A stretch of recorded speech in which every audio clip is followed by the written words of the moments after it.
Welcome back to Film Express Racing Pigeons.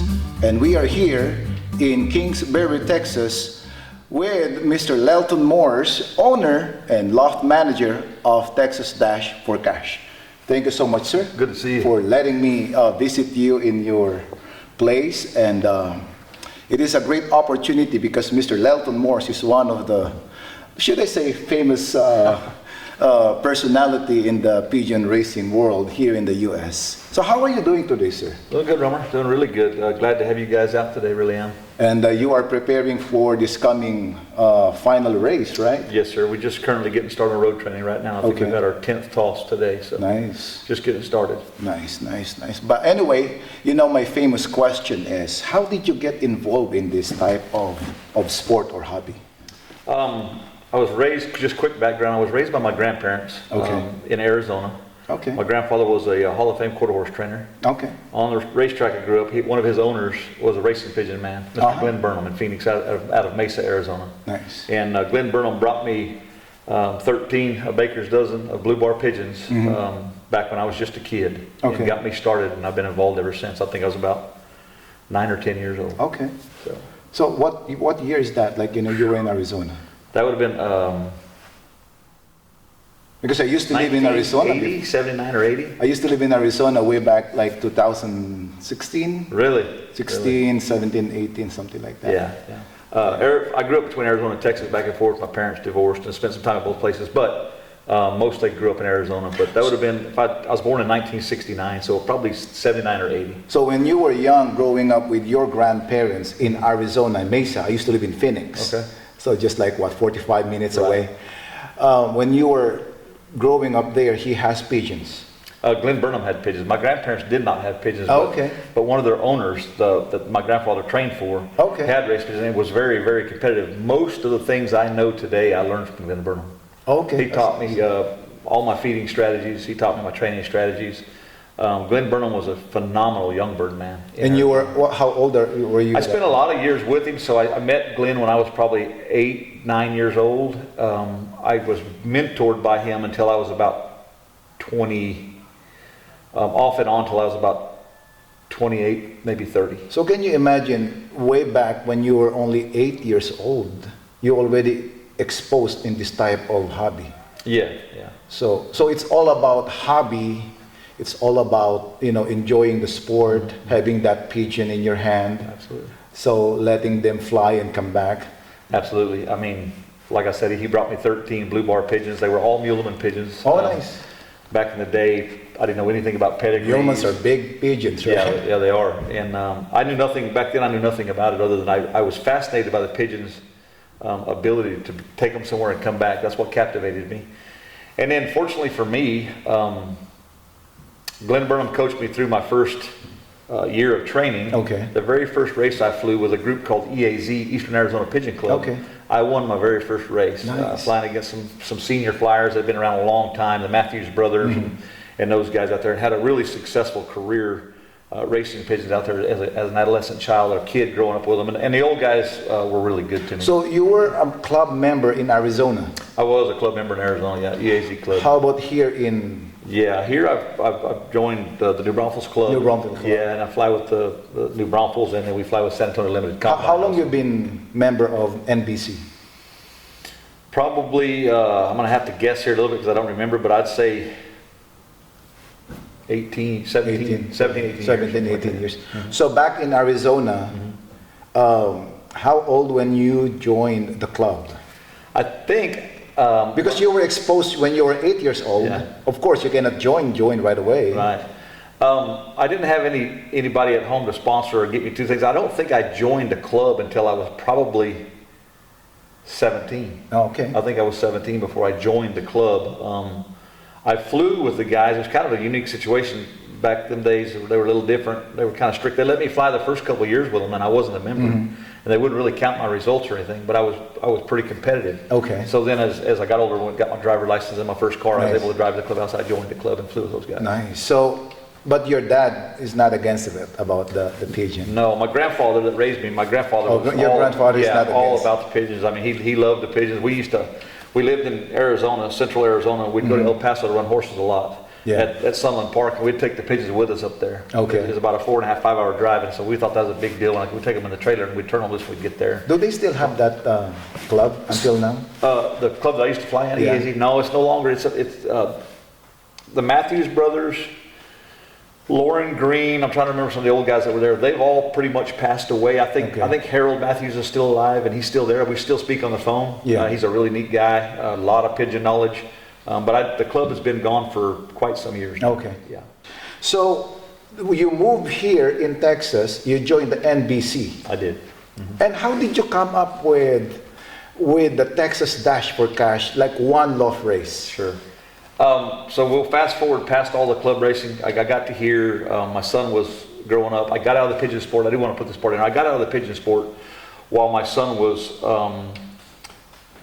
from like 5th or 6th grade until he graduated from high school. And the reason I did that is we showed a lot of livestock. He showed sheep and cattle and those types of things. So we were on the road a bunch. So I took an absent, if you will. I put some breeders. I stashed them at a few friends' house, and I got out of the sport for about 12 years, 10 years, and then I got back in. But fast forward now to the One Loft environment. I flew club for a long time, and what you talked about and touched on a while ago, you said that the pigeon racing club environment has kind of started, at that time it started deteriorating here. There was personality conflicts, and you know how club racing is. Somebody's always upset with somebody, and it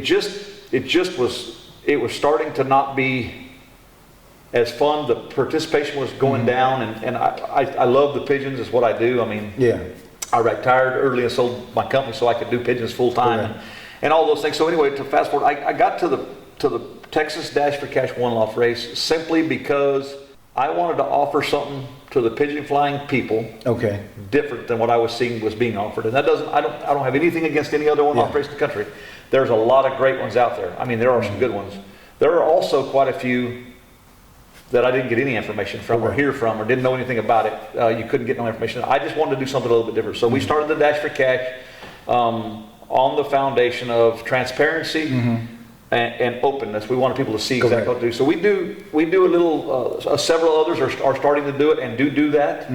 We do a lot of video work, a lot of transparency on releases. Everything's televised via Facebook, live, and those things. We run our clock almost every single day when the pigeon, whether they loft fly or train, we want people to know where the pigeon is. So we're trying to offer something to the pigeon flyer that you touched on that maybe isn't flying in the club anymore.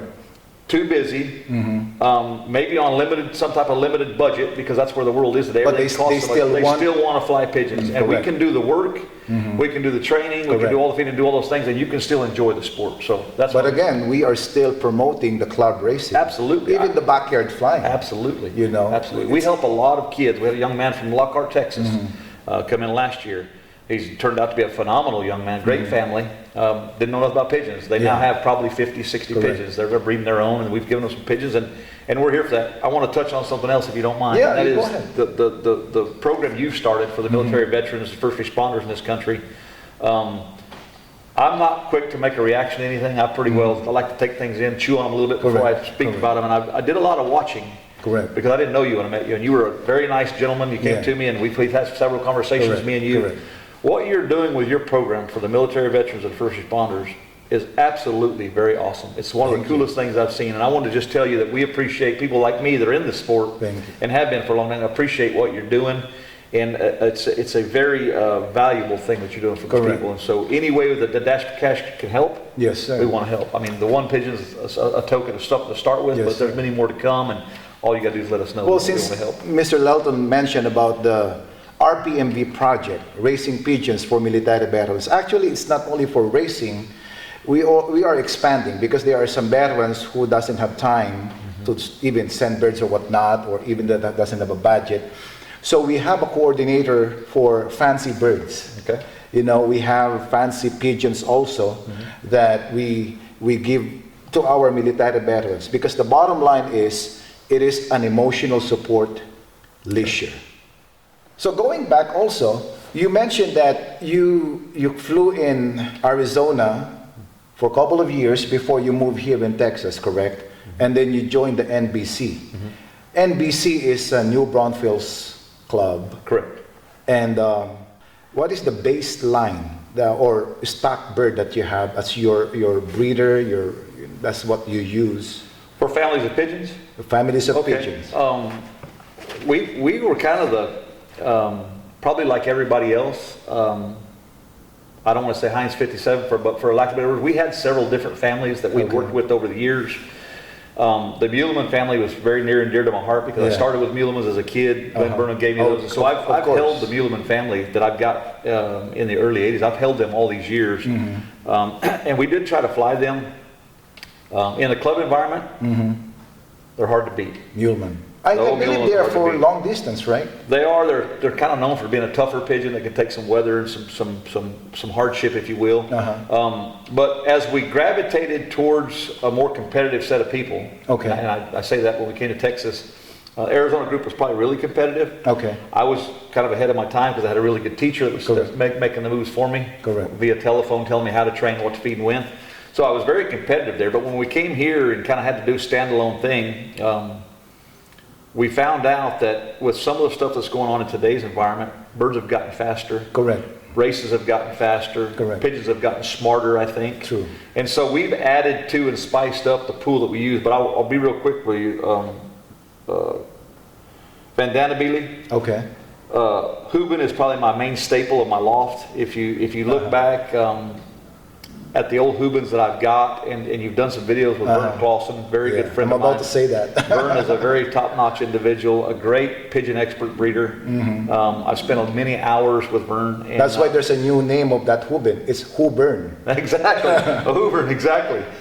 We had some Hubin laying around when we talked to Vern, but we wanted to add to that, and so I don't want to make it too long, but we wanted to add to the Hubin family. We went to Vern's, gosh, this has probably been 15 years ago or something.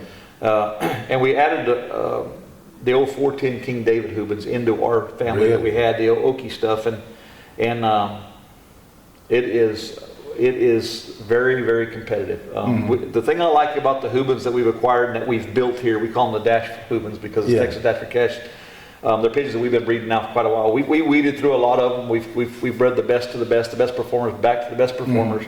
The thing I like about my Hubins, they cross with anything else I bring in very well, and I've won diplomas and races with them from 900 yards a minute all the way to 17 or 1800 yards a minute. So they're very versatile pigeons. I mean, even though you have your own OLR, One Loft race, you're the manager, you're the owner. Yes, sir. You still send birds to other One Loft race. We sent out 60 pigeons on our own this year to different One Lofts across the country. I couldn't even name them all to you, but we have quite a few. So you breed your birds and you send it to the other One Loft race. Of course, you cannot join your own One Loft race because you're the owner and manager. The question is, how do you breed your birds? Do you breed result or strain, or you breed winner to winner? Yeah, I think it's more than a one-fold question, but I'll answer it as quickly as... It's a good question. It's a very good question. We've done a little more research than a lot of people on that. My wife's accountant, so she does numbers and she loves paperwork. I don't like paperwork. And she supports you with this. She has her own pigeons. My wife has her own family. Isn't that important? They're colored. Their splashes, grizzles, and the silvers all belong to my wife. Even if it comes out of one of my pigeons and it's that color, she gets it. So that's just our deal. But I think the answer to your question on how we're breeding them, I think we've done it two ways pretty successful, and we've done it a bunch of ways that weren't as successful. Whether that's luck or what, I'm not sure, because only the good Lord knows how He creates the pigeon, right? So our best results so far are simply breeding winners to winners. We've learned that pigeons that win on a consistent basis or that are towards the top of the average speed sheet, whether that be at a certain race or in a club environment, they generally seem to produce better for us. I will say, however, I have a couple of birds that were raised for stock from Vern Clausen himself, out of the old Clausing Hubins, and they breed awfully well too. So I know there's some variances in there on how you can do it. But for us, if we're going to recommend to somebody to get started, what can I do? If you can find pigeons that have performed in your area, winners from winners, you're going to have better luck. I also want to add in there a horse for a course. It's an old saying that people use a lot. In the pigeon sport, I think it's very important that you have pigeons. If you're going to send pigeons to the Dash for Cash, you need to do some research on what kind of pigeons fly in this part of Texas the best, because it's totally different. And a horse for the course doesn't mean your pigeons, if you're somewhere else, can't fly here. It doesn't mean that at all, because a lot of different people have won this, from northern people to Texas people.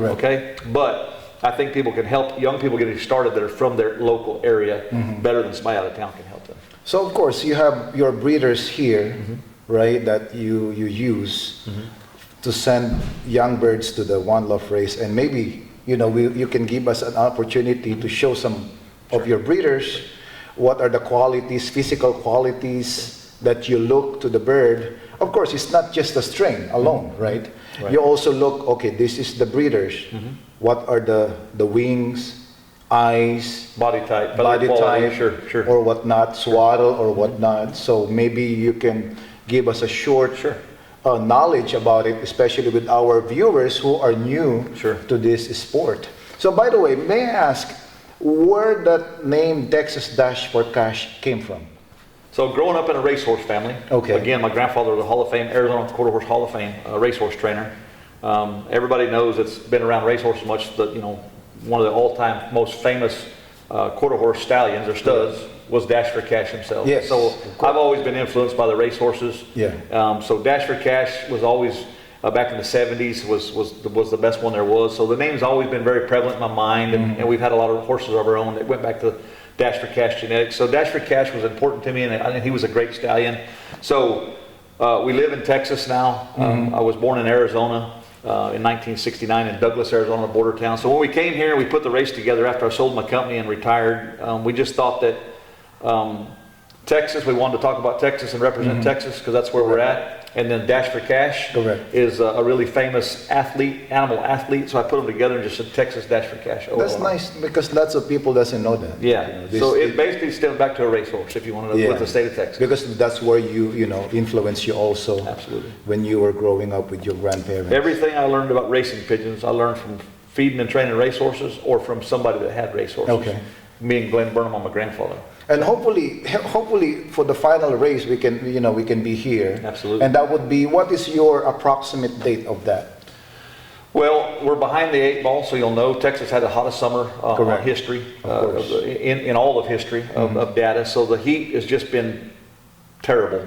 We've been in the worst drought we've ever been in also. So I tell you all those things. I tell you, we pushed the date back. We were trying to get in at the end of November. It's not going to happen. We're at our 10th training toss, 15 miles right now. It's going to take probably 5 weeks to get the birds ready to go to activation from here. So if you do that, you add 5 weeks to the date, we might get up to that first race, and then it's 150, 253, and a 350. So 5 weeks after that. So I would say we're going to be lucky if we can be second week of December. And that's what I'm shooting for. But we would have rather been the last Saturday in November.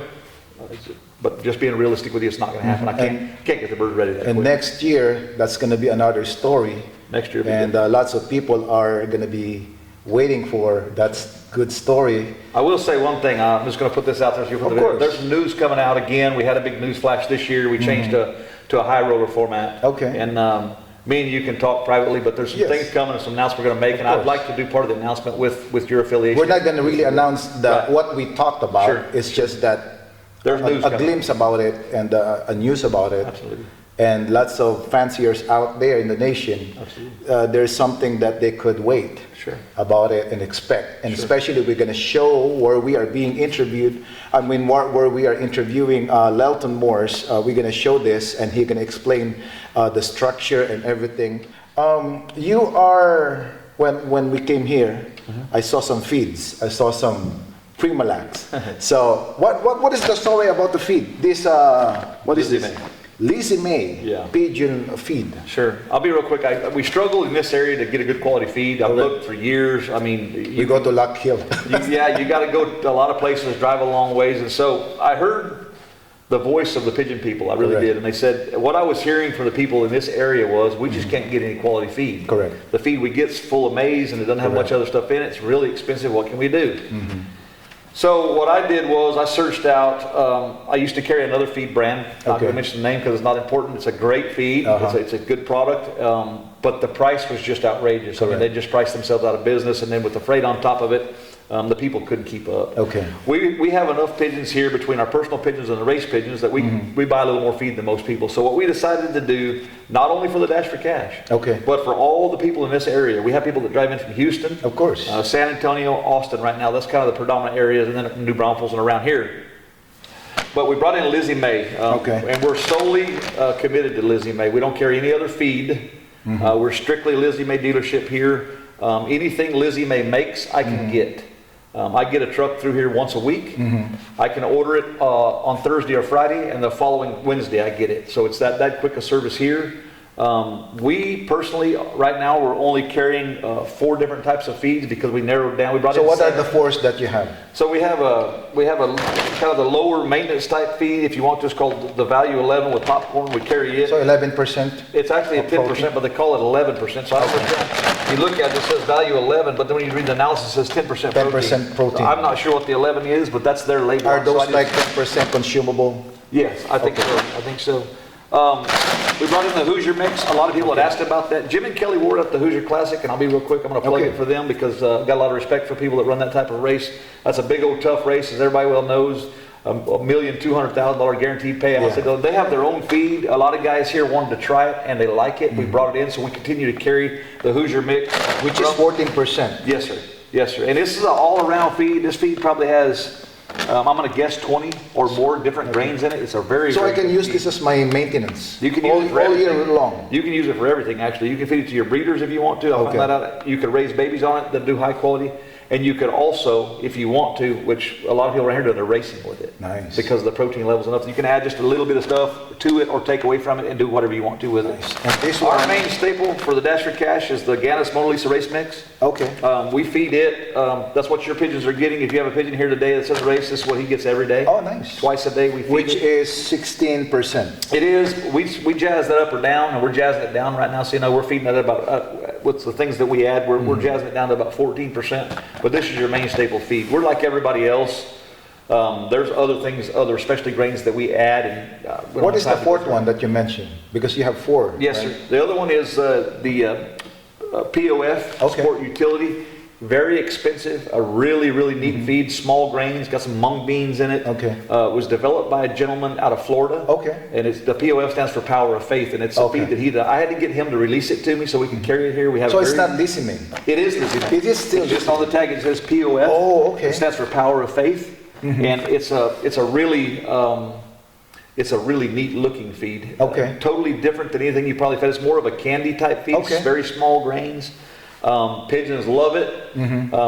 Me personally, I think you could way overdo it on it. So we add, at the right times, we may add a little of that to this base feed. In your one loft, you are feeding the Ganis Mona Lisa Racing Mix. I am. All day. Yes, sir. In my opinion, the best feed I've ever fed for cleanliness and whole grain and the beauty of the grain. The other great thing about it is it's reasonably priced, and that's where everybody else can do. And then, if you don't mind, there's one other thing I want to talk about. There's not a lot of things. I don't have a lot of feed tricks. A lot of guys, they want to talk about how tricky they are with the feed and the supplements and all the things they do. Primalac, the ProBios powder Primalac is the only secret weapon that the Dash for Cash uses. It's the only supplement. If you follow the Texas Dash for Cash. We have not flown another sponsor banner or talked about anything since we started the conception of the Dash for Cash. Can you tell us about what is the Primalac all about? Yeah, it's a pre-buy, so it's got all your good bacteria. Okay. A lot of guys will try to feed different things to get to where this is at. This is an all-in-one feed additive. Let me tell you what it'll do. Okay. This is what's important. And I learned this. I'm not talking about a feel-good product. I'm talking about something I know works. Okay. And I know it works because I feed it here and I've watched it. If it did not work, I wouldn't have it sitting here today. Okay. Okay. So I truly believe in Primalac. Correct. Here's the biggest thing I know it'll do. It'll cut your feed bill down. People say, "Oh, it's more expensive." It's actually not. It makes your feed bill cheaper, and I'll tell you why.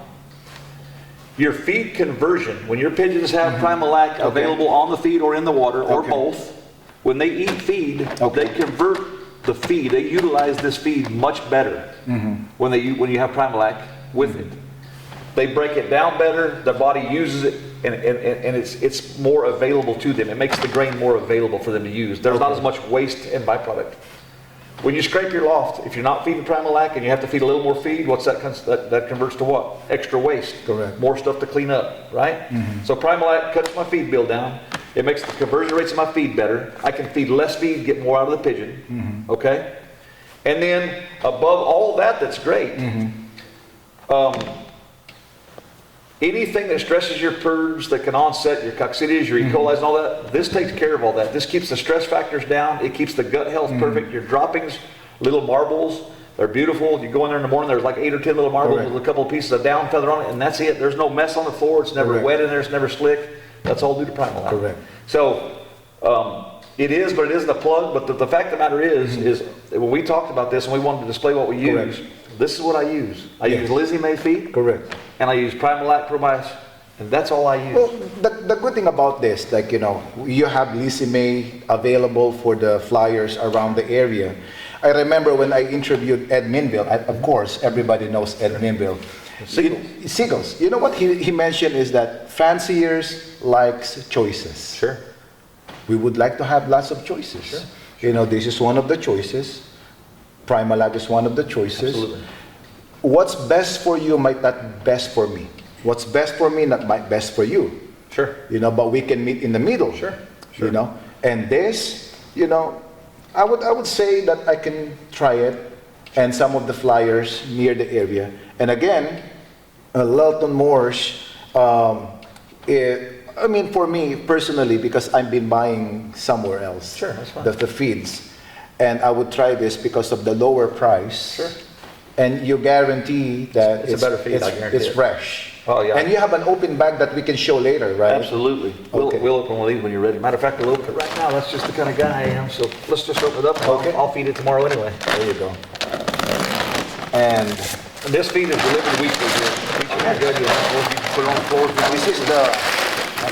Let's show this. I think they can see it. There you go. This is the feed. Let me show it. Let's show it to the camera. Absolutely. Absolutely.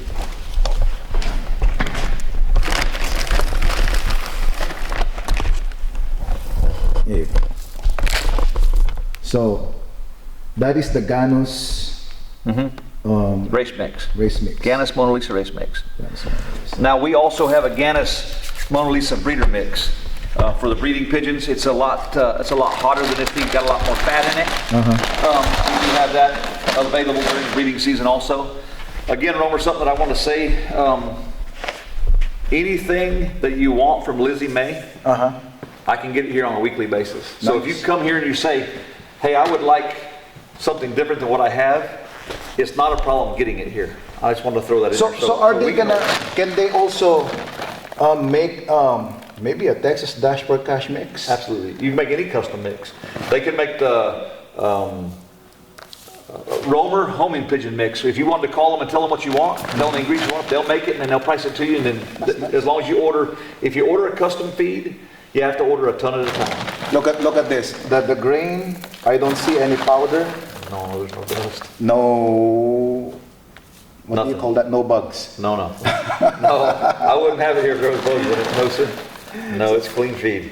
So by the way, like what we mentioned, one of the reasons why I am interviewing Mr. Lelton Morse also, not only, you know, to get his information, his idea about the racing pigeon, about the one Loft race industry and whatnot, the Primalac. He reached out to me. He said, Romer, you are running a fundraising for your racing pigeons for military veterans. And that is the, well, I got torn already. This is the sticker, our sticker. Racing Pigeons for Military Veterans. It's a support group for our troops, sir. Thank you very much for what you've done. So we all know that our military veterans, you know, after their service, they suffer from different types of emotional and mental distress. And our project is to provide emotional support to them through the pigeon racing or fancy pigeon, whether they want to do backyard flying or, you know, or one Loft race. And Mr. Lelton Morse is donating a bird that we will put to the auction. Yes. That Frank McLaughlin. We're actually going to donate two. I haven't told you that yet, but we've got another one that we think is pretty special that we found, a bird that I double banded for myself. Nice. We'll talk about that later. Well, that is a surprise. Yeah. So. Well, anyway, we're going to show you, we're going to show later the one Loft, Sure. his breeders, Sure. and we're going to show this. I'm so excited about what you did here. And this, you know, while racing, and then fanciers can be here and What we want to do is put the building together. So we, as you know, you've been here a couple of times. We've had the race going on for a few years, and we had everybody come out sitting in the middle of a pasture. We have a small ranch here for Texas. We own some property here. So next time the Filipino community will not put their tent anymore, but rather they're going to be just sitting down here, but they will have a barbecue. We will still have a barbecue section. We're going to let y'all still do your barbecue, but what we wanted to do here was we wanted to invest back into what we believe for the people. Correct. And the most important thing to the Dash for Cash and to me and my wife and my son and my family are our customers. And I mean that. This isn't a sales pitch, and I don't have to sell it. The fact of the matter is the Dash for Cash only exists because of people like yourself and supporters of Pigeon Racing. Correct.